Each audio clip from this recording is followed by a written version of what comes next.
जय हिंद दोस्तों, मैं प्रतीक यादव आज आपके वर्ग पाठ के साथ महत्वपूर्ण प्रश्नों के साथ उपस्थित हूँ। और पहला हमारा प्रश्न है 100 का वर्गमूल क्या होगा। तो 100 का वर्गमूल हम पहले ज्ञात कर लेंगे।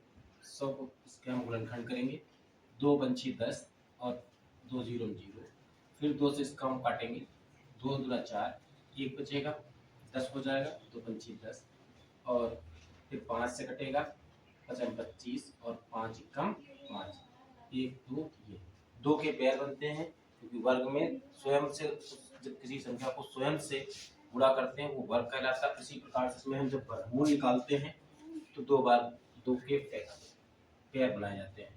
तो 2 का हम 5 से जब गुणा करेंगे तो 10 आएगा, इसलिए हमें उत्तर 10 प्राप्त होगा। ये तो हम एक लीगल तरीके से जानेंगे, लेकिन अब हम ट्रिक के माध्यम से इसको जानेंगे कि कैसे वर्गमूल हम चंद सेकंडों में ज्ञात कर सकते हैं। तो जैसे 100 आपको दिया गया है, तो 100 में सबसे पहले 2 जीरो को हम 1 जीरो लिख सकते हैं। बाकी की जो शेष संख्या है उसका वर्गमूल क्या होगा, तो 1 का वर्गमूल 1 होगा, इसलिए हमें उत्तर 10 प्राप्त होता है। इस प्रकार से आप बहुत ही आसान तरीके से चंद सेकंडों में उत्तर ज्ञात कर सकते हैं। दूसरा प्रश्न है हमारा 20.25। इसको हम अगर दशमलव हटाएंगे नीचे 100 आ जाएगा। अब इसके हम गुणनखंड कर लेंगे। 20 25 जो है उसको हम पहले 3 से काटेंगे, 18, 2 बचेगा, ये 22 हो जाएगा, 3 7 21, 1 बचेगा, 15, 3 5 15, फिर 3 से हम काटेंगे, 3 दूनी 6, 3 दूनी 6, 3 5 15, फिर 3 से काटेंगे, 3 7 21, 3 5 15, फिर 3 से काटेंगे, 3 दूना 6, 3 5 15 और फिर 5 से 5 25, 5 एकम 5। जब इसके हम पेयर बनाएंगे, जोड़े बनाएंगे, एक 3 गुणा ये बनेगा, एक ये बनेगा, एक इस प्रकार से 3 गुणे 5 का पेयर प्राप्त होगा। 3 त्रिक को 9, 9 से 45। जब 45 हमें प्राप्त होगा तो हम अभी ऊपर वाले सवाल में 100 का वर्गमूल निकाले थे, 10 आया था, तो 10 से हम इसको भाग कर देंगे, 4.5, यही उत्तर आ जाएगा। ठीक है। उसके बाद अगला प्रश्न है हमारा 77.44। इसको अगर हम दशमलव हटाना चाहेंगे तो 100 इसके बटे में भी आ जाएगा। और इसके साथ 77 की बात करें, 77 और 44 को हम इसके गुणनखंड कर लेंगे। 2 से 2 तियां 6, 2 अठे 16, 14 हो जाएगा, 2 सते 14, 2 दूना 4, उसके बाद 2 एकम 2, 2 नवा 18, 2 तियां 6, 2 छंग 12 और फिर 2 से काटेंगे, 2 9 18, 1 13 हो जाएगा, 2 छंग 12, 2 अठे 16। अब और काटेंगे, 2 चक्कू 8, 2 अठे 16, 2 चक्कू 8। अब ऊपर कर लेते हैं दोबारा आगे से, 484, 2 दूना 4, 2 चक्कू 8, 2 दूना 4, 2 एकम 2, 2 दूना 4, 2 एकम 2, 11 से काटेंगे, 11 एकम 11, 11 एकम 11, 11 से फिर काटेंगे, 1 आ जाएगा। इस प्रकार से एक जोड़ा ये, दूसरा जोड़ा ये, तीसरा जोड़ा ये, चौथा जोड़ा ये, 2 गुणे 2 गुणे 11 प्राप्त होगा। 2 दूना 4, 4 दूनी 8, 8 को 11 से गुणा करेंगे 88। और हमने पहले और दूसरे सवाल में 100 का वर्गमूल ज्ञात किया था, 10 आया था, 10 से जब हम भाग करेंगे तो 8.8 जो सवाल का उत्तर होगा प्राप्त हुआ। अगला प्रश्न है हमारा 50 का वर्गमूल दशमलव के 3 अंकों तक ज्ञात कीजिए। तो हम लोग इसे भाग विधि से करने का प्रयास करेंगे। जैसे बताया गया प्रश्न में कि दशमलव के 3 अंक तक, तो हम लोग दशमलव के लगाकर कम से कम 3 जोड़े आगे जीरो के लगा लेंगे, 1 2 3। अब इसके बाद अब बात हम करें तो करना स्टार्ट करेंगे, जितने का पहाड़ा पढ़ेंगे उतनी बार ही पढ़ेंगे। इसको 7 से पढ़ेंगे, 7 7 49। तो 7 7 49 जब घटाएंगे तो यहाँ पर इन दोनों को जोड़ लेते हैं, इनका गुणनफल यहाँ लिखा जाता है और घटाएंगे तो 0 बनाएगा। अगला जोड़ा हम उतारेंगे 0। अब देखेंगे नहीं जा रहा है, पॉइंट लगा देते हैं। एक जीरो जोड़ा उतारने की जिस बिल्कुल भाग की तरीके से हम यहाँ एक 0 बढ़ाएंगे और यहाँ भी एक 0 लगा लेंगे, एक जोड़ा उतार लिया जाएगा। ठीक। अब 7 से गुणा करेंगे, 7 से 14, 7 से 49 और 14 से 98। अब अगर घटाएंगे 151 हमें प्राप्त होगा।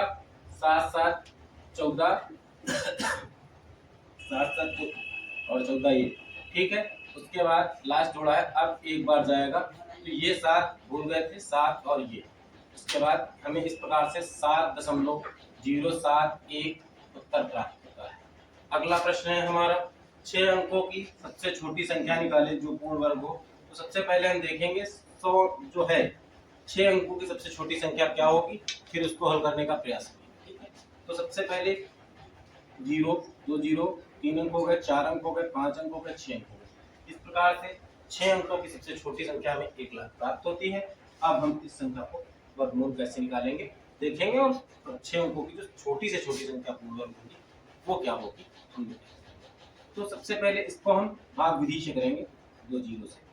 तो इस प्रकार से 3 से कटेगा, 3 तरफ को 3 एक बार, 3 तरफ को 9, अब 3 3 6 1 बच जाएगा, ये 2 0 एक बार जाएगा, 61 एकम 61 और इनको जोड़ देंगे 61 1 62। यहाँ पर आपका 39 बचेगा और उसके बाद यहाँ पर 0 लगा देंगे। अब ये 6 बार जाएगा, 6 बार जाने के बाद इस प्रकार से 316 हमें जब प्राप्त होगा, तो 316 जब प्राप्त होता है तो 316 को अगर 316 से गुणा करेंगे तो हमें 99,856 प्राप्त होगा, जो कि उत्तर नहीं हो सकता है, क्योंकि प्रश्न पूछ रहा है 6 अंकों की छोटी से छोटी पूर्ण वर्ग संख्या ज्ञात करना है, लेकिन जो उत्तर हमने निकाला है वो 99,856 जिसमें 5 ही अंक हैं। तो इस प्रकार से ये नहीं हो सकता। अभी आने वाली संख्या का वर्ग जो होगा उसमें 6 अंक जरूर होंगे निश्चित। इस पर 316 था, 317 को 317 से जब गुणा करेंगे तो 317 और उसके बाद या इसका अगर हम गुणा करेंगे तो 1,0489 प्राप्त होगा, 1,0489 यही आपका उत्तर है। प्रश्न संख्या 6 है, कुछ छात्रों के बीच छात्रवृत्ति की कुल राशि 62,500 रुपए बांटी गई। यदि प्रत्येक छात्र को उतने ही रुपए मिले जितने की छात्रवृत्ति पाने वाले छात्रों की कुल संख्या थी, तो प्रत्येक छात्र को कितने रुपए मिले। हम इसे वर्गमूल सेट कर सकते वर्गमूल विधि से ज्ञात करेंगे। 62,500 रुपए का वर्गमूल हम ज्ञात करेंगे पहले। तो सबसे पहले इसको हम फैक्टर से भी कर सकते हैं, भाग विधि से भी कर सकते हैं। तो इस सवाल को हम लोग भाग विधि से करने का प्रयास करते हैं। तो पहले 2 जोड़े बन गए, अब हम क्या करेंगे, एक बचा केवल 6 हमारे पास, तो हम 2 का पहाड़ा 2 बार पढ़ेंगे, 2 बार, 2 दूना 4, इन दोनों को जोड़कर 2 2 4 यहाँ लिख देंगे, 6 से 4 गए 2 बच जाएगा और फिर बचा ये 25। अब हमें क्या करना है, हम जो भी लेंगे उसी से गुणा करेंगे। यहाँ पर हम 5 अगर लेते हैं तो 5 से गुणा करेंगे, यहाँ भी 5 आ जाएगा, 5 25 के 5 और उसके बाद बचेगा 5 चौको 20 2 22। फिर क्या हो जाएगा, इसको 50 जोड़ देंगे और यहाँ पर कुछ नहीं बचेगा। अगला जोड़ा है 0 0 उतार लेंगे, जब 0 यहाँ लेंगे तो सब कुछ 0 हो जाएगा, ये भी कट के 0 हो जाएगा और इस प्रकार से हमें उत्तर 250 प्राप्त होगा। ये तो था तरीका लगाने का। अब हम इस क्वेश्चन की ट्रिक के माध्यम से देखेंगे। सबसे पहले 6 जैसे 62,500 था, इसमें 2 जीरो थे, तो 2 जीरो को हम बेटा एक बार लिख लेते हैं, क्योंकि हम हमेशा पेयर को बनाते थे। ठीक है, अब ये 625 जो था वो किसका वर्ग होता है, 25 का। इस प्रकार से हम इस प्रश्न का उत्तर सेकंडों में ज्ञात कर सकते हैं, 250। अगला प्रश्न है हमारा, एक फौजी कंपनी 19,600 सिपाही उतने ही कतारों में खड़े हो सकते हैं जितने की प्रत्येक कतार में सिपाहियों की संख्या, कतार की संख्या क्या होगी। तो सबसे पहले हमें बिल्कुल वैसे ही प्रश्न को हल करना है। दिया गया 19,600, तो सबसे पहले हम भाग विधि से हल कर लें, वर्गमूल ज्ञात कर लें। तो 1 एकम 1 हो जाएगा, 1 यहाँ से 2 आ जाएगा, कट जाएगा, 96 उतारेंगे। अब जाएगा कितने बार, 4 बार, 24 हो जाएगा, 24 को 96। अब यहाँ पर इन दोनों का हम गुणा करेंगे, 96 आया, इनको दोनों को जोड़ेंगे, कुछ नहीं बचेगा। अगला जोड़ा है 0 0, 0 ले लेंगे, यहाँ 0 से गुणा करेंगे, सब 0 हो जाएगा। इस प्रकार से हमें उत्तर प्राप्त होता है 140। ये तो आपका हो गया हल करने का तरीका। अब ट्रिक के माध्यम से हम कैसे ज्ञात करेंगे, जैसे 196 था, 196 के बाद 2 जीरो है, तो 2 जीरो को हमें एक बार लिखना है और हम जानते हैं कि 196 14 का वर्ग होता है, इसलिए इस प्रकार से हम इस प्रश्न का उत्तर सेकंडों में ज्ञात कर सकते हैं और इसका उत्तर हमें 140 बहुत ही आसानी से प्राप्त होता है। अगला प्रश्न है, वह छोटी से छोटी संख्या ज्ञात करो जिसको 2151 में घटाने पर परिणामी संख्या पूर्ण वर्ग बन जाए। तो इसे हम हल करेंगे। दिया गया 2151 और इसके पेयर बना लेंगे। फिर सबसे पहले 4 बार जाएगा, 4 चौको 16, 4 4 8, 4 4 16, यहाँ पर बच जाएगा 5 और उतार लेंगे, अगला जोड़ा 51 उतारेंगे। तो हम देखेंगे कितनी बार जाएगा। शायद 6 से ट्राई करते हैं पहले। 6 4 36 के 6, 6 8 48, 48 3 51 और 6 बार ही गया। अब देखेंगे यहाँ घटा लें, 11 से 6 गए 5 और यहाँ से 4 से 1 गया 3। इस प्रकार से जो संख्या है 2151 से हमें 35 घटाने पर जो संख्या प्राप्त होगी वह संख्या पूर्ण वर्ग होगी।